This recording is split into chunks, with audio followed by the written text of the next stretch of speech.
On today's episode, we're answering all the questions that you guys, the listeners, sent in for today's version of the Locked On Pistons Mailbag podcast. Let's get into it. You are Locked On Pistons, your daily Detroit Pistons podcast. Part of the Locked On Podcast Network. Your team every day.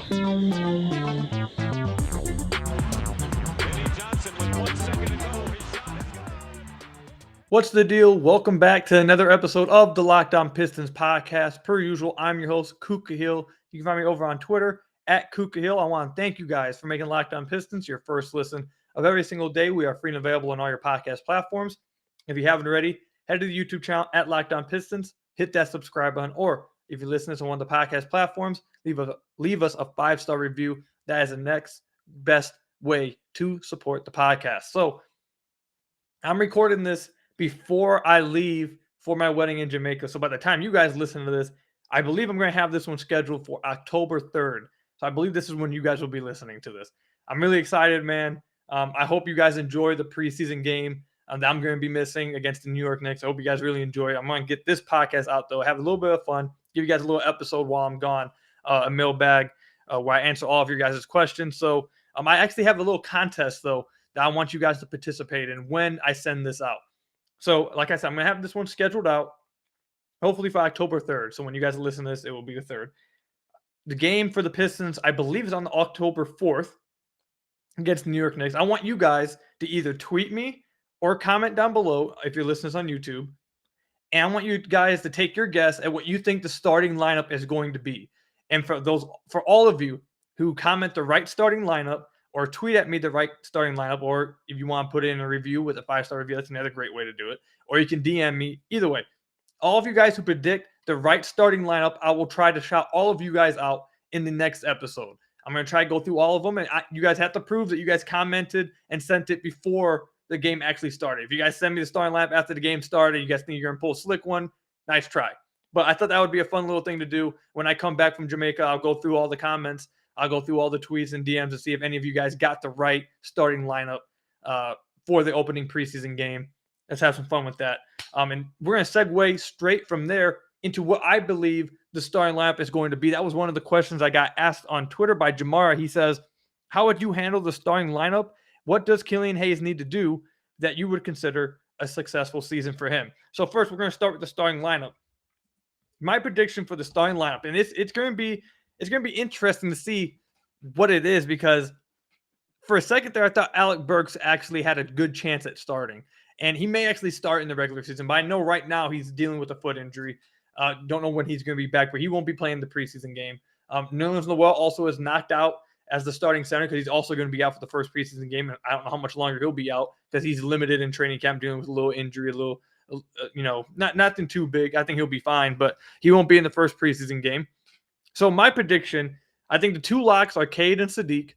I think Bojan has to be a lock. I don't think that your trade for Bojan and a guy who's a starter on a contending team averaging nearly 20 points a game on really good efficiency, I don't think he comes then to a rebuilding team and comes off the bench.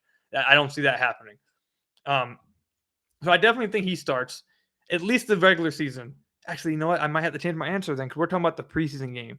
And Bojan may not play in the preseason game because he is an older guy. He may not need it. I don't know. I'm still going to go with Bojan. I'm going to say Cade, Bay, and Bojan start. I'm going to say Stu starts at 5. And then at the off-guard position, this is where it gets interesting, dude. I know Dwayne Casey doesn't like – I feel like Dwayne Casey doesn't like just giving it to young guys right off the bat.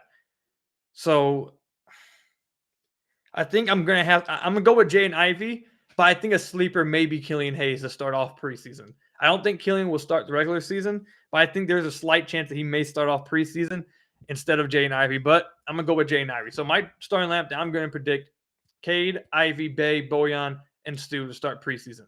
Let me know what you guys' predictions are. If you guys are right, again, I'll shout you guys out on the next podcast when I get back from Jamaica.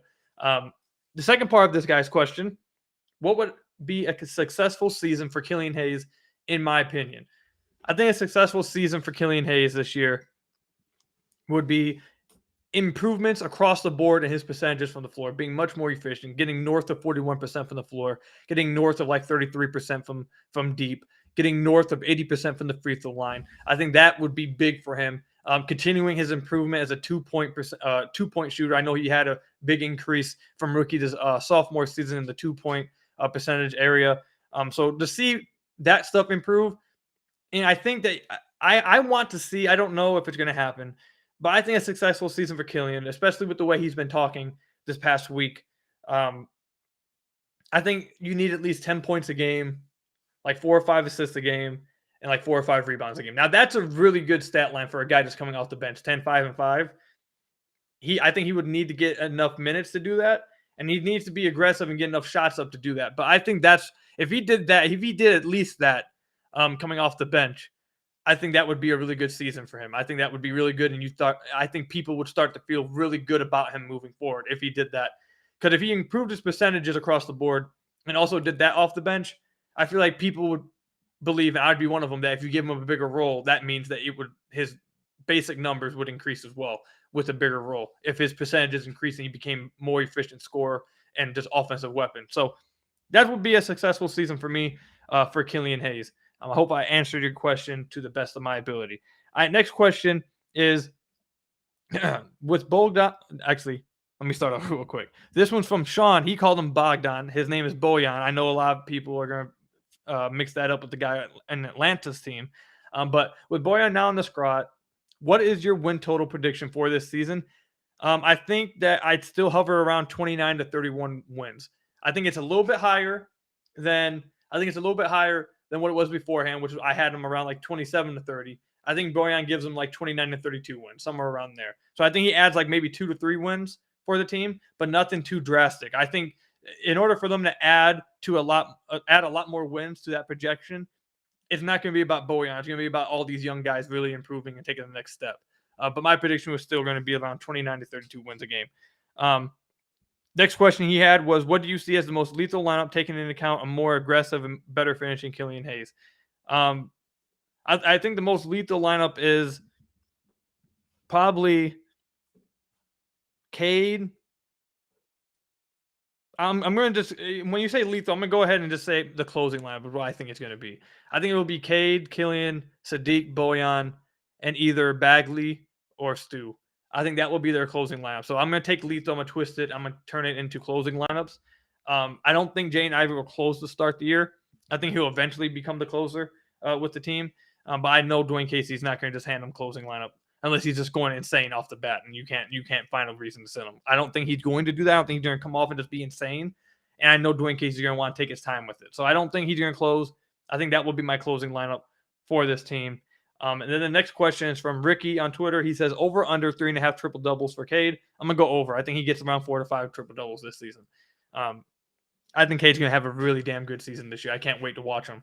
So yeah, I think he's going to get around 4 to 5 triple doubles this season. Let me know what you guys think about that. Do you guys think he'll get more than that? I saw someone actually tweet at me saying they think that he could possibly get 10 triple doubles.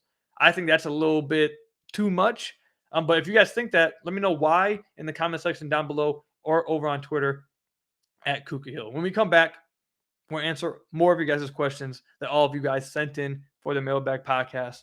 But first, I got to tell you guys about one of our sponsors, BetOnline.net. BetOnline.net is your number one source for all football betting needs and basketball coming right around this corner this season. Find all of the latest player developments, team matchups, news, podcasts, and in-depth articles and analysis on every game that you can find.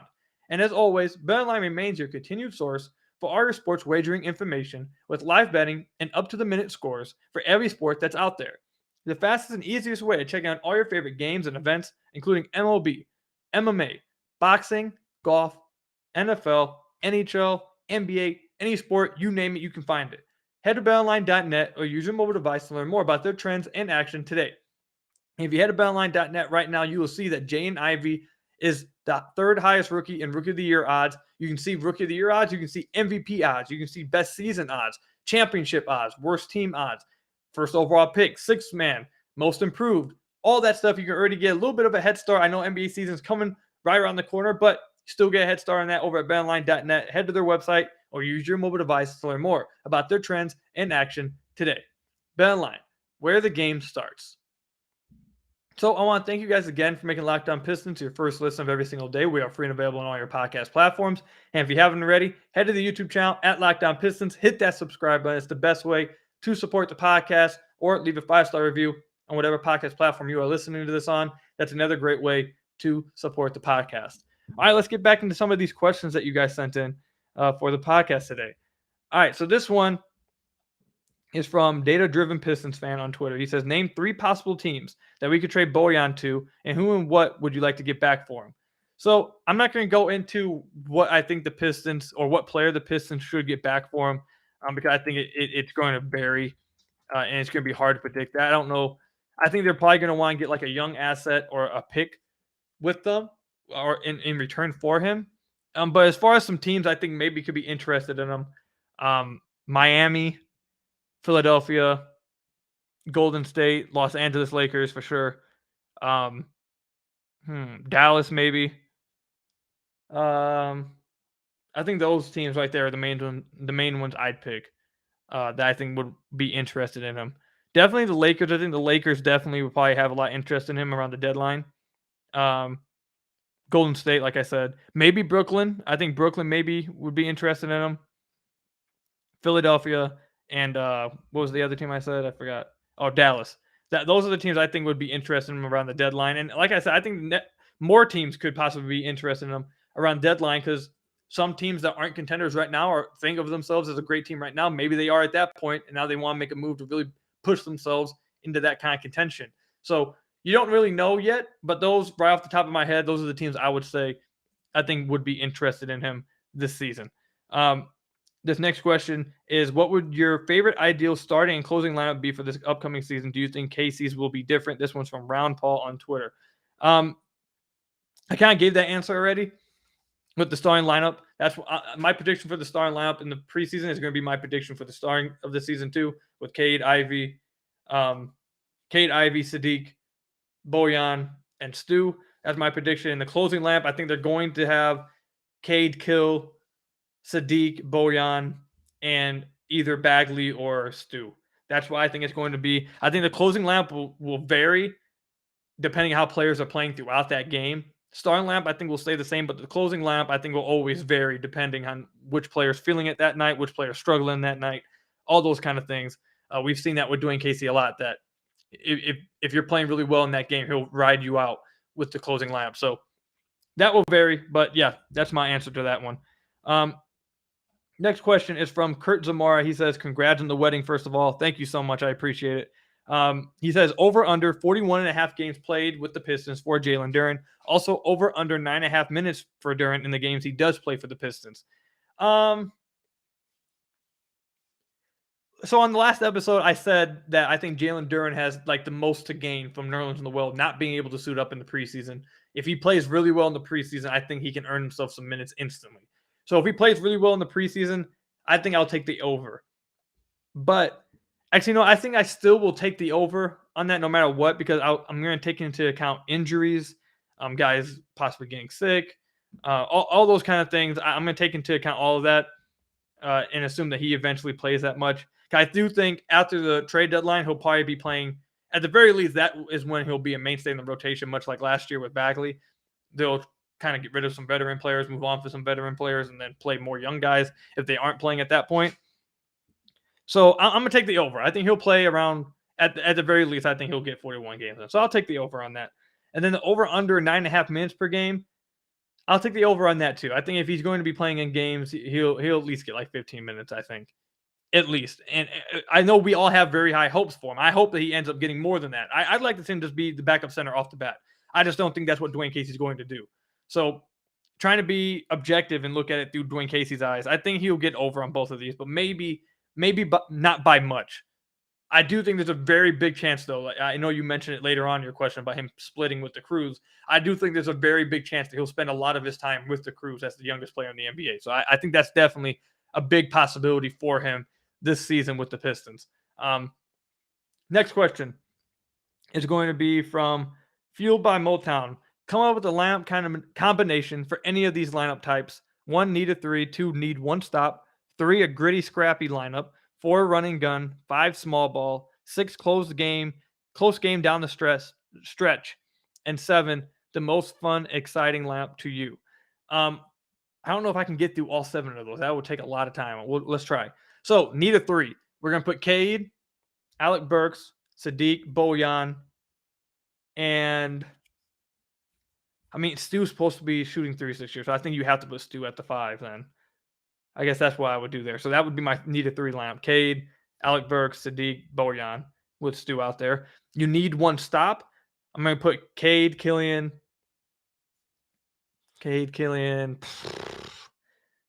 Definitely have Stu out there. Probably put another big guy next to him and like Duren. So have Stu, Duren, Killian, Cade. And I mean, I feel like you just have. I feel like you might just have to say Sadiq. Because who's that? Oh, no. My fault. Livers. So Cade, Killian, Livers. Cade, Killian, Livers, Stu, and Duren. And I'm actually going to change my answer now for the first one. I need Livers in there. So I'm going to go Cade, Burks. Cade, Burks, Livers, Sadiq, and Stu. That's going to be. Or do I go like. I could just go super small with that lineup too. I could go Cade, Burks, Livers, Sadiq, and Bojan. We could just go super small if that's what we need. If like it's the end of the game and we have to get 3 up, I might just do that. The gritty, scrappy lineup, I'd go. Cade's gonna be probably in every single one of these lineups, by the way. So I'm gonna go Cade, Killian, Diallo, Stu, and Duren. If you're talking about just a pure scrappy lineup, that would be who I would have out there. Run and gun, I'm gonna go Cade, Ivy, Diallo. Cade, Ivy, Diallo, Livers, and either Bagley or Duren. That would be my run and gun team. Small ball would be Cade, Killian, Ivy, Sadiq, and Stu.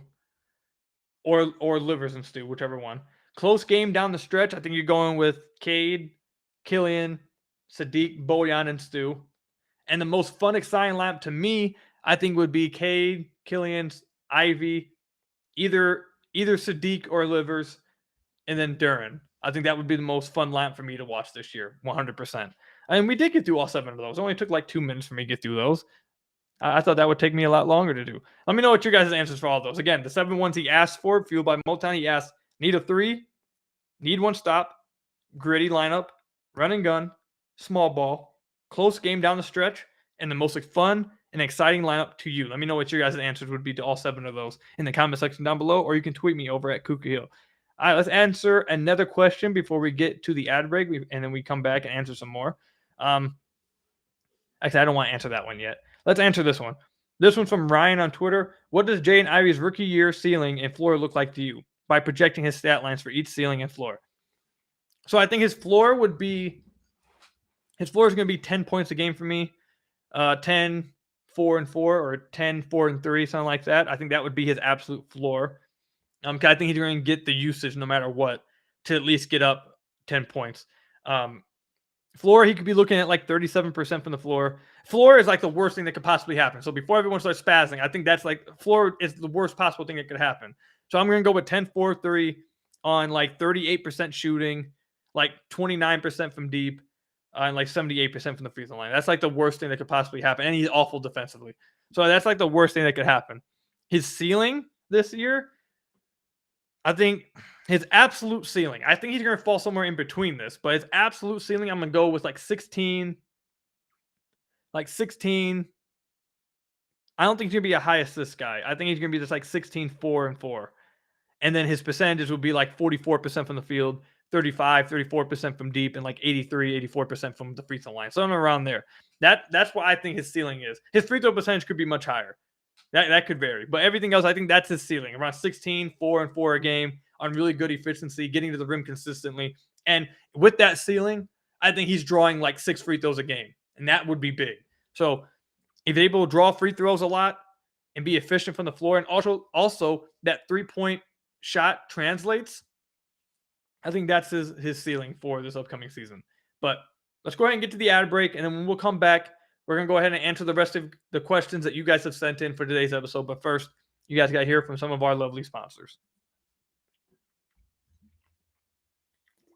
So I want to thank you guys again for making Locked On Pistons your first listen of every single day. We are free and available on all your podcast platforms. If you haven't already, head to the YouTube channel, hit that subscribe button. It's the best way to support the podcast, or leave us a 5-star review on whatever podcast platform you're listening to this on. That's another great way to support the podcast. Again, man, like I said, by the time you guys listen to this, I will be in Jamaica celebrating my wedding, celebrating my honeymoon. I'm going to be having a lot of fun. I hope you guys enjoyed this podcast, and I hope you guys, again, enjoyed the first preseason game. I will be back on the 5th. I believe if I get back at some point, on the 5th, that's like reasonable timing, I'll record a podcast and schedule it out on the 6th. Try to watch some highlights, maybe rewatch the game. I might record it. Actually, no, yeah, I'm going to record it on my cable box. So when I come back, I can watch it. And if I get back, like I said, at a reasonable time, I will have a podcast up for you guys on the 6th, but I don't know what time we get back. So that may depend. You definitely will be getting a podcast at least on the 6th or the 7th. One of those days you guys will be getting a podcast. But that's the soonest I'll be back. So enjoy the Pistons training camp and preseason game. And I'm going to go down there and try to enjoy my honeymoon and my not marriage, but wedding. Anyways, though, let's get back to some of these questions. I've only got a few more to go here. This one's from Sadiq Bey's Headband. Interesting. That's a fun nickname on or username on Twitter. Sadiq Bey's Headband. He actually has a picture of Sadiq Bey's headband. That's funny as hell. I'll give you credit for that one. Okay. What will be the guys getting minutes, you think, and who do you think will be the odd man out of the rotation?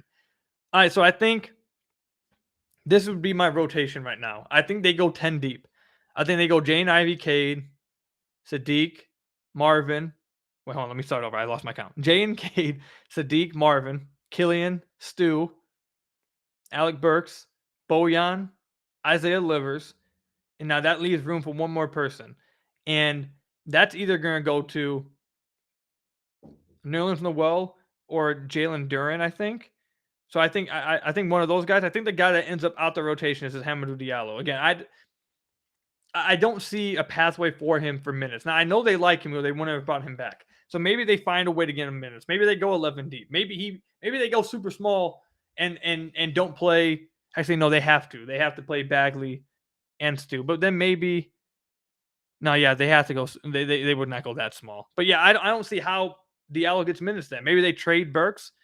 Or maybe he plays so well, like I said in the last episode, Diallo plays so well to where they feel like they don't have to play Alec Burks. So now they just move Alec Burks and let Diallo play for him. If that happens, that would be super dope. But with Alec Burks on the team, assuming that he plays how he's played throughout his career, I think Diallo is going to be the guy out the rotation. And it's going to be interesting to see if he finds a way to get back in the rotation or if he does play really well in the preseason to a point where he has to play. It'll be fun to see that. I'm rooting for him. I think we all want to see the young guys get to a point where they don't have to play any of the veterans. I think, actually, there's a quote from Andre Iguodala after he decided that he was coming back to the Warriors like last week I thought was really funny, but also truthful. And I think this is how a lot of veterans should feel, and a lot of coaches honestly should feel. He basically was like, I don't know the exact quote, but basically he said, he's going to tell Jonathan Kuminga, Moses Moody, all these other guys that if I'm seeing the floor, you guys ain't doing something right. I should not be touching this floor. And I think that's how Diallo and all these guys should feel about the veterans ahead of them. Now, Burks isn't at a point, and Nerlens Noel and Bojan aren't at a point where Iguodala is, where he's at the very end of his career. He shouldn't even really be playing, to be honest. Especially Bojan. We're going to leave Bojan out of it. But Nerlens Noel and Alec Burks, young guys should feel like that if they're touching the floor, I must not be doing something right. Because if Diallo goes out there and absolutely balls out in the preseason, they're going to be forced to play him over Burks, I feel like. They're going to have to be forced. And then the Pistons should find a way to move both the veterans.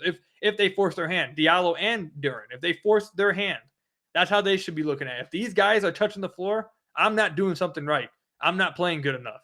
I thought that was a really cool answer and tidbit we got from Iguodala. I feel like that's how all young players should feel about the veterans ahead of them. All right, let's get to the next question. This one's from Age of Krabnos. I think I said it right. If you could take one all-star level player to pair with Cade in the next few years in a Cavs type of move, who would it be? I think the most popular answer that you've seen like recently in the Pistons community has been Jaylen Brown. I don't know if Jaylen Brown is actually going to be available. I don't know if the Pistons actually would be able to get Jaylen Brown. I don't think they have a package for him right now without including Sadiq Bey and Duren, or Sadiq Bey and Ivy. Like, that's how much they're going to ask for Brown. I don't think at that point the Pistons would want to do it. I think the Pistons would give up one of them. I think they'd have to give up one of them in a trade for an all-star, but I don't think the Pistons would feel comfortable trading both of them for a Jaylen Brown type of player. But I think, honestly, just scouring the league, and it's hard to do these kind of things because it feels like every month a new star ends up wanting out. A new guy bursts onto the scene, becomes a star, and now he's on the block. Or you never know who's going to end up wanting out. But I think Jaylen Brown definitely is on the board. A sleeper dude that I've mentioned him before a long time ago, and I got chewed out for this, but I'm going to throw him out there again because I think there's a chance he may get available at some point. I'm going to throw out there Michael Porter Jr. because I know he has major injury concerns. That might be enough, and I don't blame anybody for staying the hell away from him because of his injury concerns. But I really do think that dude has like superstar potential. And Denver feels like he isn't worth the injury risk with his contract. I could see a team like Detroit taking a chance on him for sure. I could see it happening. Now, his injury scares may be way too much to take a chance on, and that's completely 100% fair. But I could see a future where Denver's like, yeah, this is too much of a risk for us, and he's getting paid a lot. Let's see if we can move him. And if they do something like that, I could see Detroit being interested. But outside of that, man, I don't see like I said, it's hard to predict who's going to be available out of nowhere. Yeah, I think that's about it, man. I don't maybe Bradley Beal, but I don't think Bradley Beal would be like the greatest fit next to Cade. I don't know. Those would be my two answers right now.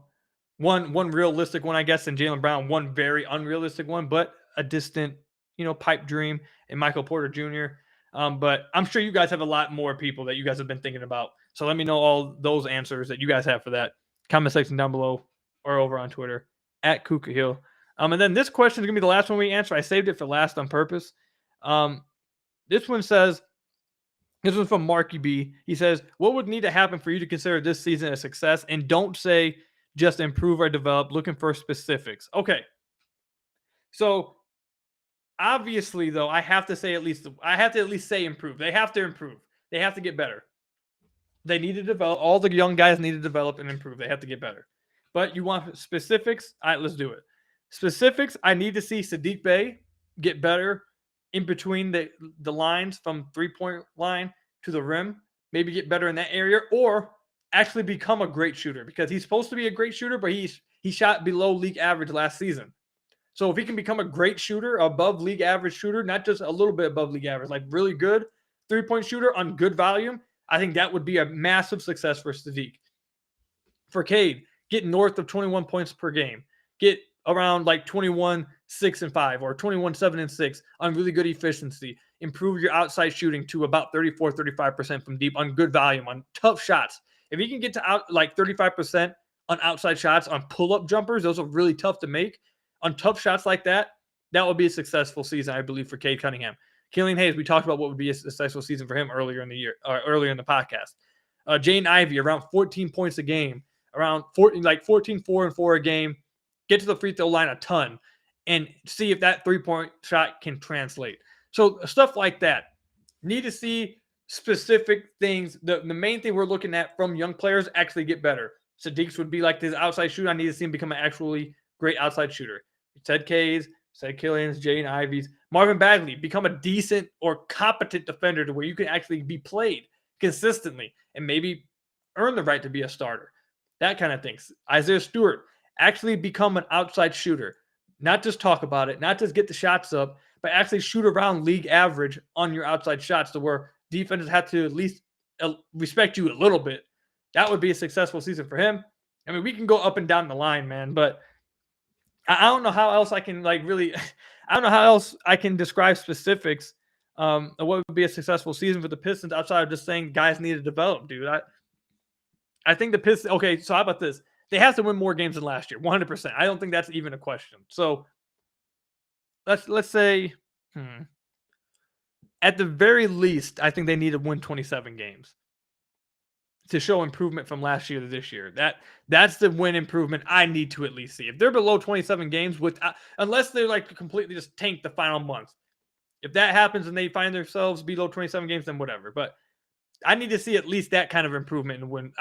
You guys know, I don't care about win losses. I've said that, but I do want to see at least 27 wins. Like, I don't want to see them getting, if they get less wins than last year, they're hovering around the same exact wins. That must mean something went wrong. If they can improve just like 5-6 wins, that would be the baseline for me to call it a successful season, just from a win-loss standpoint. But outside of that, man, I gave you some specific with some players for it to become a successful season for me. That's my opinion. That's my answer. You guys got to let me know what your guys' answer to that would be. Again, as I continue to say, in the comment section down below or over on Twitter at KukaHill. But that's all I've got for you guys today, man. I'm going to go ahead and schedule this thing out, get it to you guys on October 3rd.